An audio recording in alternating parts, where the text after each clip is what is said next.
All right. Call on Yahweh. Shimmy, I was shy by Shimmy Kakadash. That were honest to the apostles and the elders of great mills of the new world. And peace and salutations to them for elect. It's like right now, this stuffy nose. If I sound kind of muffled right now, but just wanted to get into, you know, maybe a little series I'm going to start is Christianity versus what the Bible actually says. Because these Christians out here, they don't really read what the scriptures actually say, you know. And I just felt that like this one chapter breaks down a lot of crucial info that we weren't taught in church. You see, how we've been taught this basic info from a young age. Our whole perspective of what the scriptures is, or what the scriptures are, will be completely different. But we weren't taught these basics, man. We weren't taught this. This is right in the book of Psalms. They read the book of Psalms, but we weren't taught this right in the book of Psalms too. Yet they're trying to come at us at a lot of different stuff. But what about y'all? They can't even break down the simple scriptures such a simple chapter, such as Psalms 2, and it cuts everything that their doctrine says, man. Because God loves all nonsense. All right, so I'm going to start at Psalms 2 and 1. It says, "Why do the heathen rage and the people imagine a vain thing?" Now, I believe that, see, a Christian, they just be like, the kings of the earth set this up, they just keep reading. You see? These Christians, they don't stop to actually analyze what the scriptures say. You got to read what the scriptures say, man. If this word is supposed to save your life, you know, if this word is supposed to save your life, like every single time they read it like it's like a song. It is. The scriptures speak about the new song, but it's, it's also the words that gonna save your life, man. You gotta dig and dissect this text, so that you get every single thing out of it, man. It's crucial to your existence. So it said, why do the heathen rage, man? So you gotta ask yourself, what is a heathen? All right, so now let's actually look at what that word says. And to understand the Bible, you also gotta understand the Paleo Hebrew. All right. If you don't know the Paleo Hebrew, then you're not going to understand the scriptures, because the Paleo Hebrew was written. I mean, Slakia, get my words jumbled. But the scriptures was originally written in the Paleo Hebrew, man. Everything was in the Hebrew. This is the language of the heavens, man. It's a Paleo Hebrew. It's not the modern Hebrew. The modern Hebrew is mixed, all right, with different languages. It's not pure. So you want to get the Paleo Hebrew. I'm looking at it in the modern Hebrew, but in the Paleo Hebrew for heathen, all right, that's a Gawa and a Ya. So it'll be Gawa, Gawa, Gawoy. Yeah, Gawa or Gawoy. Okay, like N's and Y. So it's a little different. But it says Gawoy, all right, or Gawa, because I think it would be Gawa Yum. So Gawa, right? So it says nation, people, usually of non-Hebrew people. Uh, apparently for the same root as H1465 in the sense of massing a foreign nation, hence a Gentile. See, a foreign nation, hence a Gentile. Now that's what it's actually talking about here. And then you got, with the scriptures, a lot of times when it makes reference to the heathen, all right, Gentile in the Old Testament, it's talking about an actual heathen, all right, someone who is not an Israelite. That's what a heathen is. All right, a foreign nation, a foreigner. He's not an Israelite. He's not one of us. He's not of our people. That's what a heathen is. Okay? In the New Testament, though, when it makes reference to the Gentile, whenever it speaks about the Gentiles, and salvation, all right, and righteousness, it has to be talking about an Israelite. Because this very chapter that we're about to read, shows you that the Lord does not deal with these heathens, man. That the Lord did not choose these heathens. All right, the Lord chose us. The Lord didn't choose these heathens. All right, the Lord is not with these heathens in their prosperity on the planet Earth. So this very chapter, we're about to read that. All right. So you already know whenever it speaks about salvation and stuff like that concerning the Gentiles in the New Testament, those are Israelites, are Israelite foreigners, Israelites that were under these different nations. They were under their customs, all right, their philosophies. So that changed the way that they looked and the way that they think. You see, but anyways, I'm gonna keep reading. In Psalms 2:1, it says, "Why do the heathen rage, and the people imagine a vain thing?" And you already know. You already know. Well, matter of fact, let's just keep reading. All right. It said the people imagine a vain thing. It says the kings of the earth set themselves, and the rulers take counsel together against the Lord. You see, against Yahweh Ba'ashem Yahushai, and against his anointed, saying, "Let us break their bands asunder and cast away their cords from us." All right, essentially saying, let's just continuously oppress them. How can we keep them destroyed? How can we keep them turning sinning against their power? All right, what can we do to continue to keep us in hell? These heathens, they want to rule. All right, that's what it was talking about when it said, and the people imagine. It's like, let me just shut my door, roll up my window.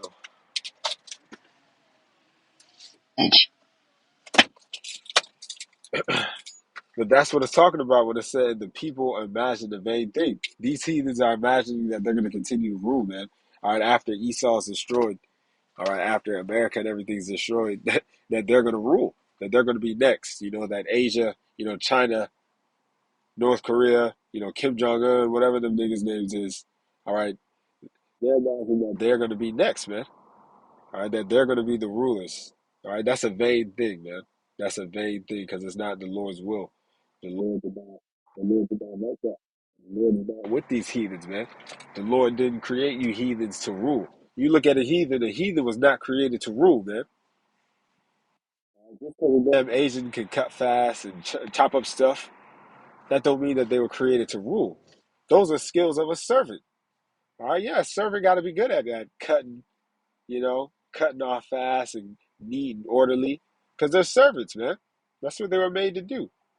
These different Moabites and Ammonites, they're servants. So the Lord did not create them to rule, man. They're going to serve us in the kingdom of heaven. So verse 4 says, "He that sitteth in the heavens shall laugh. The Lord shall have them in derision." See, in Christianity, they would just keep reading. They don't actually. So the Lord's gonna laugh, you know. So the Lord has that, that trait. You see what I'm saying? That's what they don't think about, man. In Christianity, they just say that the Lord's all love. You see, they try to put the Most High into a box. You can't put the Most High into a box, man. The Lord created the box. The Lord created everything. You can't put the Lord into a box, man. The scriptures say that he is, the most high, man. Y'all don't even know what his name means. All right? Yahweh, his name means he exists. He existed before time. He's never had a beginning. All right? And he's never going to have an end. So he's never had a beginning and he's never going to have an end. All right? You can't level the most high, man. People got messed up, man. And they try to put the Lord into these different boxes. All right, saying that the Lord is only this, the Lord would never do that. No, the Lord kills. The Lord is in control of good, and He's in control of the evil. All right. But right here, we just read that what? The Lord laughs, man. All right. And the scriptures also say what? That the Lord gets jealous. All right.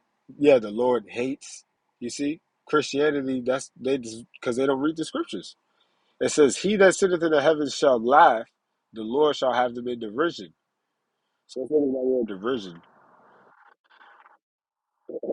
It says is that la'ag? I believe in that be la I believe that be la'ag. And it says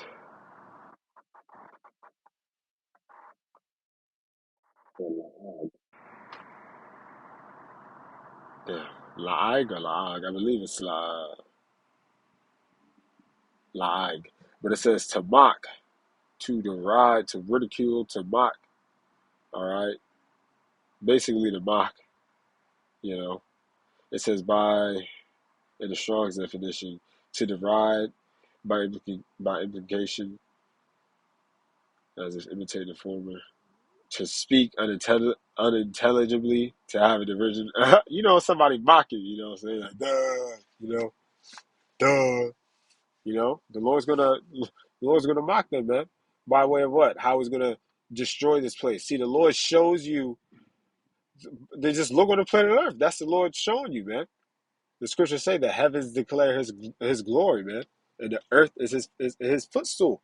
So when you see these different things happening in the planet Earth, those are messages from the Lord. That's how He's gonna mock you, and He's gonna laugh at you. All right, also through His men, through us, because we are His angels. Lord willing, that's what an angel means, is a messenger. All right, Lord willing, we are the a part of the those prophets that were predestinated, the 144,000. All right, the elect. We are those spirits, man. And the Lord works through men. All right, and you best believe that we're gonna be laughing, man. Right, laughing right now at this place going down. This place is through. All right, we don't have much time left. So Psalms 2. And so this place is definitely going to be is going to have this place is already in division. All right, just look at the Salakia. I'm not just linger on that. But this is Psalms 2 and 5. It says, "Then shall he speak unto them in his wrath, and vex them in his sore displeasure." So the Lord is going to speak unto this place in his wrath.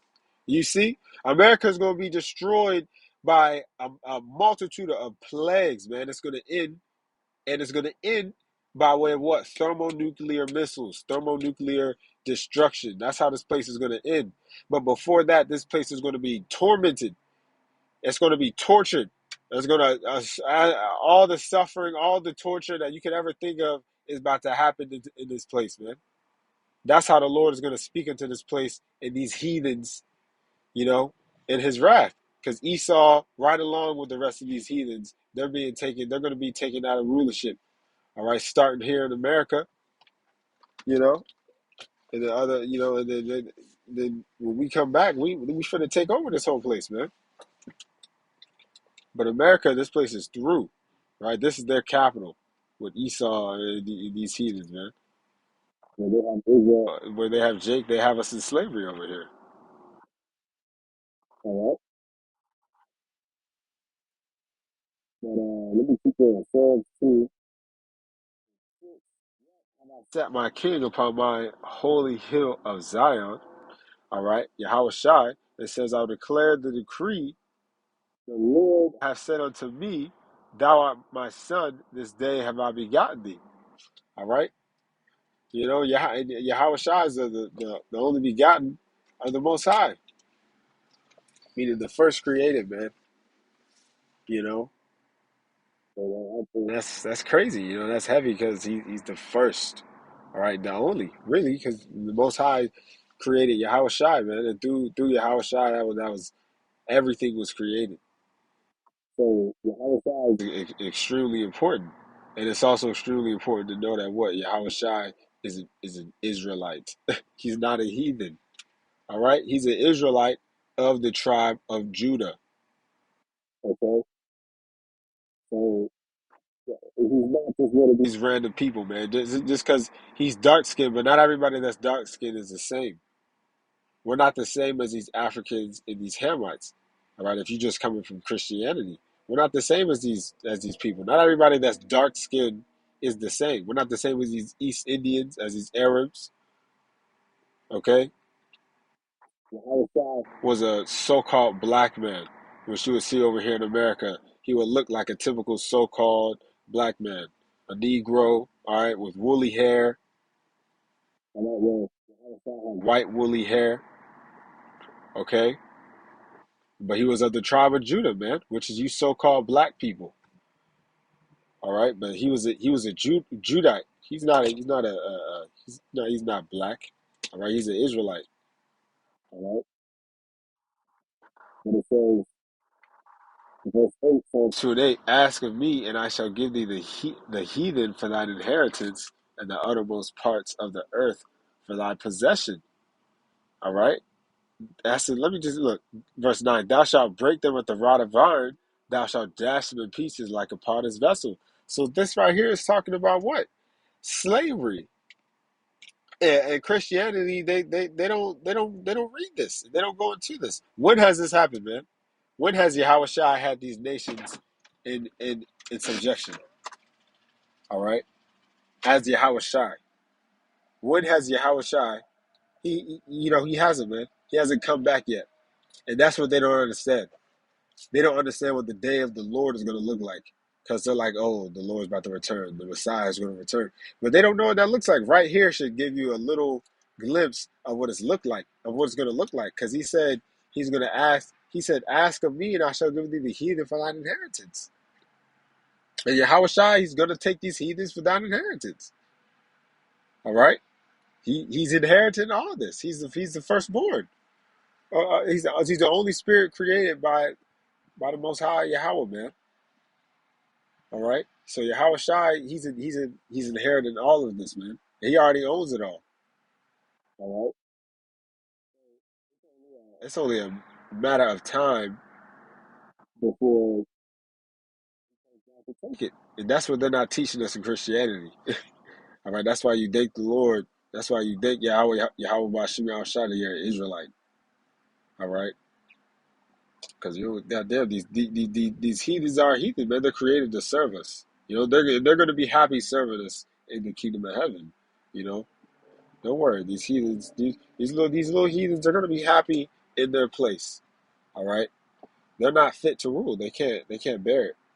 All right, but this is Psalms 2, and I'm gonna read 9 again. It says, "Thou shalt break them with a rod of iron." You see, you gotta break them with a rod of iron.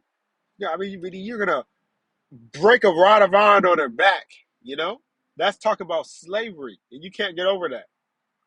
See, this is what the Bible deals with. You people try to paint the Lord being all this soft, little, effeminate. No, no. Yahweh Shai is going to own slaves. Okay, we are going to own slaves. You Israelites are going to own slaves in the kingdom of heaven. That's what they don't teach you, man. We're going to own slaves in the kingdom of heaven. See, and I'll back it up with a precept. That's also what they don't do in Christianity. They don't back things up with precepts because they don't know what those are. All right. They just read two verses to you and then they'll just keep going. Nigga will read two verses and then make up some damn sob backstory that he had in the morning, and how it relates to those two verses. Like their children. Talk about a bunch of nothing in church, man. You don't learn anything, man. And look at the times we're in. You see, this is Revelation 13. Oops. Revelation 13 and 9. All right. And it says, if any man have an ear, let him hear. So clearly, majority of the mass multitude of people on the planet Earth have ears. You know, it's clearly not talking about your physical ear. Of course, there are people that are deaf and they got ears chopped off and stuff, whatever. But the point is that it's not talking about the physical. It's talking about the spiritual. It's saying if you got spiritual ears, man, meaning if the angels are allowing you to perceive this, really, at the end of the day, man. But you gotta pray and hope. When you first hear this, you gotta listen. When you first hear this, you gotta listen to what it's actually saying, man. Put aside all these other philosophies and these doctrines that you've heard out in this world, and listen to what the scriptures are actually saying. It says, "He that leadeth into captivity shall go into captivity." Now, why is this important? Because they'll be like, "Well, all these other people in the planet Earth have, yeah, yes, these other heathens have been in captivity under other heathens. You see? Oh, these other people have always been in captivity. They discover new captivities of people that were in captivities. You see what I'm saying? It goes on and on and on. It's clearly book is written from a certain perspective, man. They discover tons of captivities of the ancient Asians and whatever, man. All these they're discovering you got to understand that not everything out here is it's important. is that it relates back to us. These other heathens are important, man. So when it says, "He that leadeth into captivity shall go into captivity," it's talking about what? Who has led who into captivity? Who are the main figures? All right, in this whole thing, it's Jacob and Esau, man. It's the sons of God and the sons of the wicked. So Esau is what? Majority of these so-called white people. Majority of these so-called white people are known as Edomites. They go back to a man named Esau.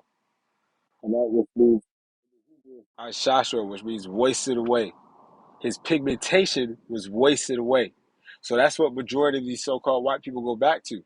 And they are the ones that have had us in captivity throughout these different kingdoms, man, and different reincarnations. So it says, "He that leadeth into captivity." And when did he? Was the last time he just led us? Slavery. Okay. The so-called blacks over here. We took down the Native Indians. The Spaniards. All of that. So it says, "He that leadeth into captivity shall go into captivity." So they led us into captivity, and they're going to go into captivity in what? The kingdom of heaven. In the kingdom of heaven, you Israelites, we're all going to have slaves, man. We're Israelites in the kingdom of heaven are going to have slaves. You're going to be whooping these heathens, man. If you want to whoop a heathen, you're going to whoop a heathen. You're going to have servants. You're not going to have to lift a finger. You see, that's what the Lord has promised us. That's what Jake wants to do in the first place. Jake don't want to do nothing. Jake just wants to cool and do nothing and just enjoy life. Well, you're going to be able to do that in the kingdom. You're going to have servants, spiritual powers. You see, the Lord has prepared for us a paradise blind beyond your whole imagination. Because in Christianity, we were taught that heaven is what? Oh, you're going to be floating in space somewhere in white robes and shit, and a never-ending nothingness. They were taught that what Jesus is going to come floating down, looking like a little punk, you know, and randomly beam you up into the sky and just float you away somewhere. No, man, this whole universe is a kingdom of heaven. Let you see it, it's life itself, man. That's what Eden means. It means paradise. So the whole world, our whole living experience in the kingdom of heaven is going to be a paradise. Don't you get it? Well, that's what our world, we're just spirits in vessels, man. So life itself in the kingdom of heaven is going to be a paradise. You're gonna be able to eat all the foods. You're gonna be able to do anything you ever wanted to do, man. Be able to explore shit that you didn't even know existed. You people see Christianity, they put a cap on the Lord's limit, on the Lord's imagination. All right. And then this world tries to paint everything, a lot of shit out here as fiction when that's not true. All right. It says, "He that killeth with the sword must be killed with the sword." Kill with the sword must be killed with the sword. We know the sword is an instrument to kill people. Edomites, these so-called white people, have been killing us with the sword for generations.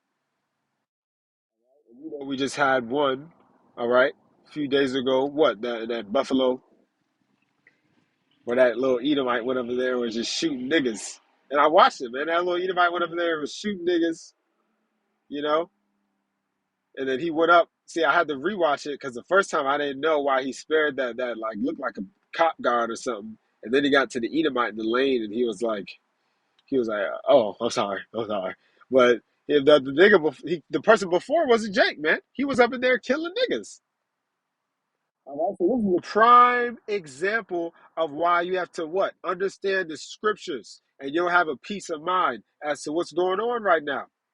It just said, "He that killeth with the sword must be killed with the sword." We just got killed with the sword. You don't think the Lord's gonna avenge them people, even though even though those Israelites that died, that was judgment. But the Lord's still going to avenge them. You see, we weren't taught that such a basic thing in Christianity, that the Lord is in control of the good and the evil. That was judgment on those jakes that died. That was judgment for their sins. They were written to go. However, you reincarnation is a thing, man. You see, you don't worry about what happens in this Esau's legal system. All right, it's about the Lord, man. It's about the Lord and their legal system. It's about the law. It's about Yahweh Bashim Shai and what he said, man. All right, what he said goes. All right, the scriptures have laws on how things are supposed to be done. All right, and that Edomite, going back to slavery, what we're reading about, that Edomite is going to be in slavery in the kingdom of heaven. Who shot all those jakes? He's going to be a slave, man. All right. Revelation 13:10. He that leadeth into captivity shall go into captivity. He that killeth with the sword must be killed with the sword. Damn, it said must be killed with the sword. So these Edomites, they killed us with the swords throughout generations. And we are going to kill them with the sword, man. We are going to be able to kill these Edomites in the kingdom of heaven. Have our revenge. Verse verse 10, it says, here is the patience and the faith of the saints. And crucial. That's crucial to us right now. It said, here's the patience in the faith of the saints. Don't you see that word patience? It means suffer, to suffer, to be able to suffer, man, to withstand suffering. So you got to be able to withstand that suffering of not lashing out on these Edomites, man. You have every right to be mad at Esau. But it just said, here's the patience and the faith of the saints. Meaning everything we just read, that's what we're suffering for. We're not just suffering for no reason. We don't just look at that. We're not just suffering for no reason, man. We're the only reason we're suffering is because we're what? We're waiting on deliverance. We're waiting for Yahweh Shai to deliver us. And a part of our reward, the reward is deliverance. And a part of our reward is what? Having these heathens in slavery. You're going to have these heathens in chains in the kingdom of heaven. That's what we just read. That's why I said, here's the patience and the faith of the saints. That's what the faith, that's what the saints, man. What a saint is what? An Israelite. That's what the saints are waiting for.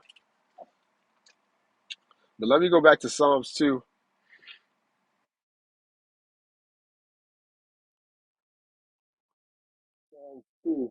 Let me see where I was at. Uh,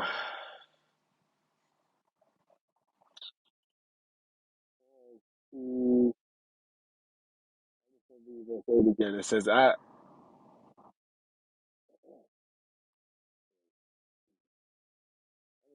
going to read verse 7. It says, I will declare the decree. The Lord hath said unto me, thou art my son, this day have I begotten thee. Ask of me, and I shall give thee the heathen for thine inheritance, and the uttermost parts of the earth for thy possession. You see, so we're going to get the heathen's inheritance and the uttermost parts of the earth, the best parts of the earth, man. You people think that you've explored the best parts of the earth yet? See, that's what these people out here don't understand. They're like, oh no, I want to live life. I want to experience what life has to offer. You're not going to be able to experience what life has to offer. You're gonna be getting tortured, man. You're gonna be getting destroyed when this destruction comes. And then you see it then, because in the kingdom of heaven, these 2/3 they are going to be in the kingdom of heaven, so they are going to be able to experience this. But the scriptures say some shall awaken to everlasting shame and contempt. So these 2/3 in the kingdom of heaven, they're going to remember what they did here on this side, and they're going to be shamed. They're going to be shameful because of it. They're going to feel a lot of shame because of it. You know. So that's what's about to happen.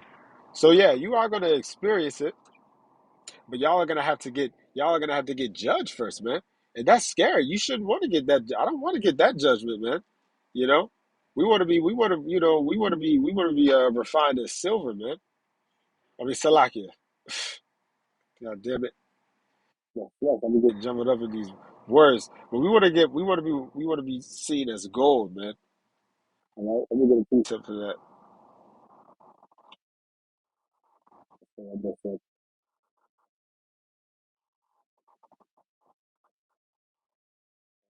Zechariah 13 and 8, it says, "And it shall come to pass that in all the land, saith the Lord, two parts therein shall be cut off and die, but the third shall be left therein." All right, and it shall come to pass that it said what? Two parts therein shall be